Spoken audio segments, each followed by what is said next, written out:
بسم الله الرحمن الرحيم.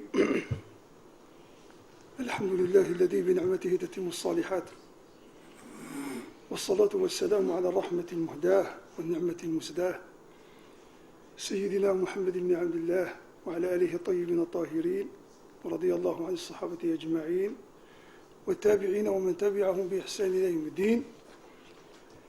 السيد عامل صاحب الجلالة على إقليم الشفشاون، السيد رئيس الجامعة الحضرية لإقليم الشفشاون، أصحاب الفضيلة والسيادة العلماء دارسين الباحثين، السلام عليكم ورحمة الله تعالى وبركاته.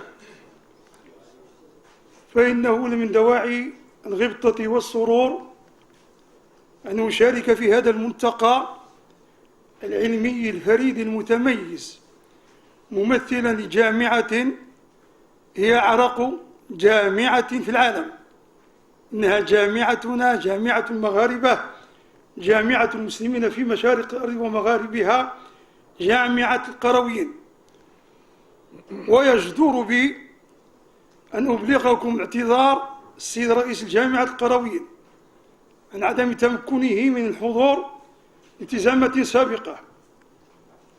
اسمحوا لي في البداية نغتنم أولا هذه الفرصة ليتقدم بالشكر الجزيل للجنة المنظمة، وعلى رأسها رئيس مؤسسة ابن الخطيب، على حفاوة الاستقبال وكرم الضيافة، ولأهنيهم ثانيا على الاختيار الموفق لموضوع علمي تربوي جليل يكتسي أهمية بالغة وخطورة جسيمة في وقتنا الحاضر: الزوايا المغربية السنية ودورها في التنمية البشرية.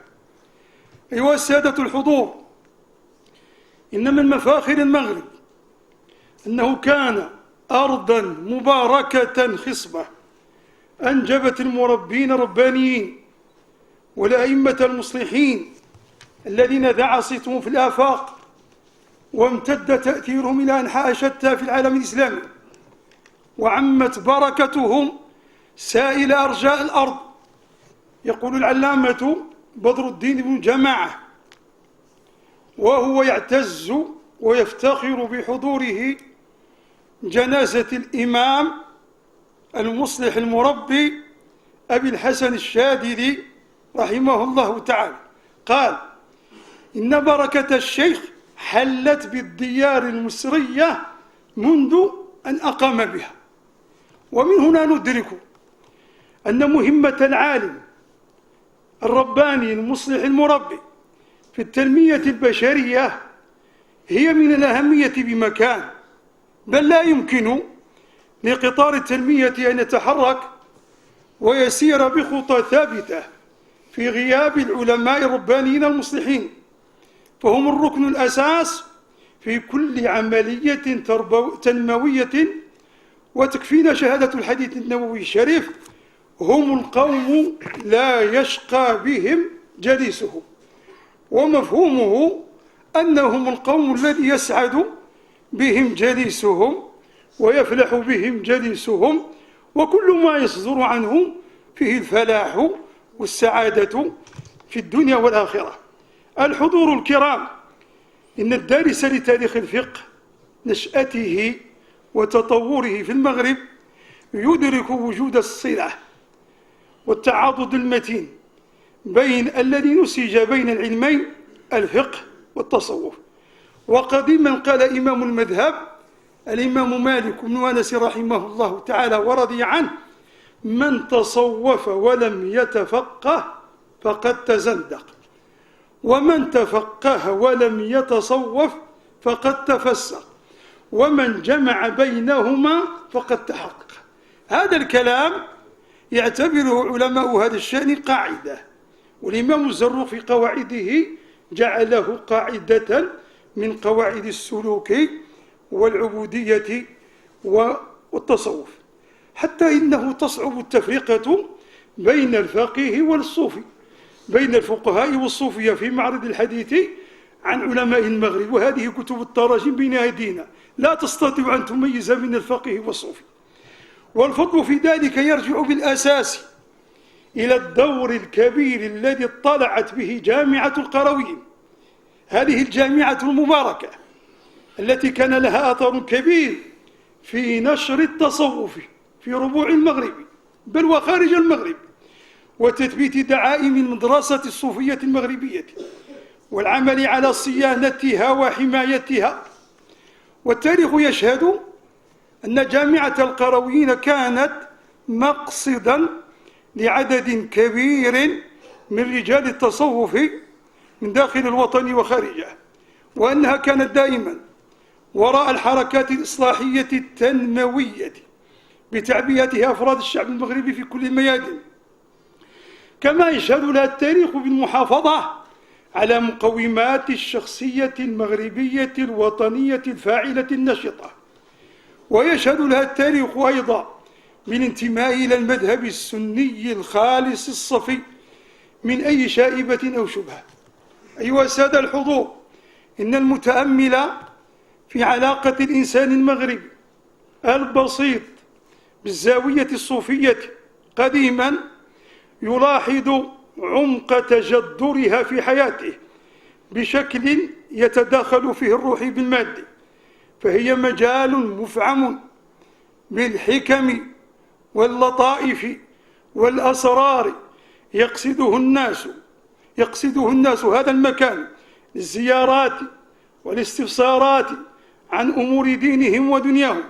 ونستطيع أن نلمس مكانة وأهمية رجال التصوف داخل المجتمع المغربي من خلال التعرف على أدوارهم ونشاطهم في المجالات التنموية المختلفة، والكلام على سير الصالحين المربين، واستعراض ما خلفوه من آثار تقوم مقام الإخبار عنهم وذكر جلائل أعمالهم فيما تركوه من آثار مكتوبة، وإسهامهم بفعالية في كثير من مجالات الحياة سنة من سنن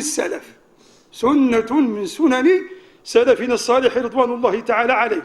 كانوا يهتمون ويعنون بدراسة كتب، وكانت كتب التراجم العلماء المربين كانت تدرس في المساجد. ومعلوم أن الزاوية المغربية عرفت في أول الأمر بدار الكرامة وبدار الضيوف، وأقدم الزوايا التي حملت هذا الاسم في المغرب هي زوايا الشيخ العالم المربي أبي محمد صالح في أسفي. وضربت الزوايا الصوفية بجذورها في أعماق المجتمع المغربي انطلاقا من القرن الثامن هجري، حيث بنيت حولها المدارس واستقر فيها الطلبة والمريدون والفقهاء، وأصبحت الزوايا جزءا من حياة المغاربة وتعلقوا بها تعلقا كبيرا. وعرف التضامن والإحسان والتساند خطوة ملموسة مع انخراط الزوايا في مشاريع التنمية المختلفة في تاريخ المغرب. فلقد كان من مهام هذه الزوايا إسعاف المحتاجين ومساعدة الضعفاء والمساكين وإطعام ذوي الحاجة وإيواؤهم. كان الإمام أبو العباس السبتي ينفق راتبه على المحتاجين بالزاوية.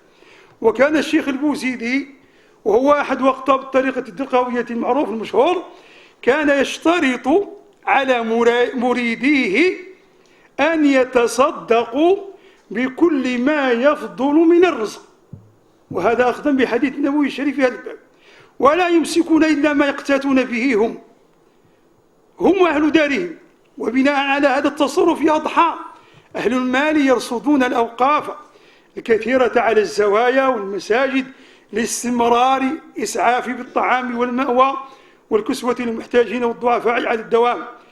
ولم يخل عهد من عهود سلاطين المغرب من صور مشرقة ودور مميز للدولة في مجالات التنمية المختلفة، إلا أن عهد أمير المؤمنين صاحب الجلالة الملك محمد السادس نصره الله وأيده هذا العهد الزاهر الذي يعتبر بشهادة الجميع عصر التنمية في المغرب بامتياز، يشرف جلالته على المشاريع التنموية ويرعى مراحل تنفيذها. نسأل الله سبحانه وتعالى أن يبارك خطوات جلالته وأن يكلل سائر جهوده المتواصلة بمزيد من التوفيق والنجاح.